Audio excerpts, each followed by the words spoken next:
Bilasizmi Muhammad Ali, e'tiborsizlik va kutilmagan vaziyat sabab biz pasport yoki ID kartalarimizni yo'qotib qo'yishimiz bo'lishi mumkin bo'lgan holat va bu tabiiyki ancha ovoragarchilikka va asabbuzarliklarga sabab bo'ladi. Shunday emasmi?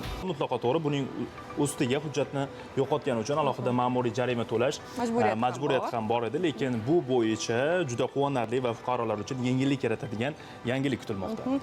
Va bu haqda batafsil Bilasizmi sahifasida ma'lumot olishingiz mumkin. Marhamat. Tomosha qilamiz.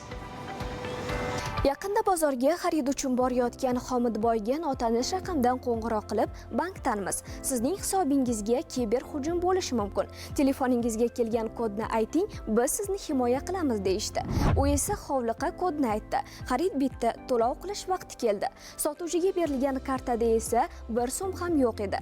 Ha, tushunganingizdek, Xomidboy firibgarlar tuzog'iga tushdi. Bunday firibgarlar kun sayin ko'paygandan ko'payyapti. Endilikda kiber xavfsizlikni ta'minlash hamda raqamli muhitda sodir etilayotgan huquqbuzarliklarga qarshi kurashish tizimini yanada takomillashtirishga qaratilgan qonun loyihasi bilan bunday hollarning oldi olinadi.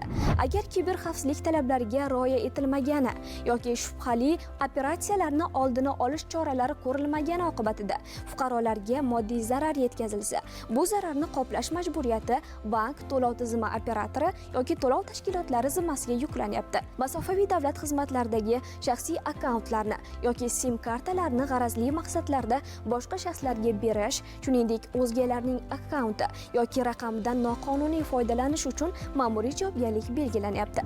Yana bir o'zgarish, internet orqali sodir etilgan jinoyatlarni tergov qilishda telefon, kompyuter va boshqa elektron qurilmalardagi kerakli ma'lumotlardan dalil sifatida foydalanish mumkin bo'ladi. Bundan tashqari firibgarlar o'g'irlangan pulni boshqa hisobga o'tkazib yubormasligi uchun bank hisob varaqlari, elektron hamyonlar va kriptoaktivlar bo'yicha operatsiyalar vaqtincha to'xtatib turilishi mumkin bo'ladi.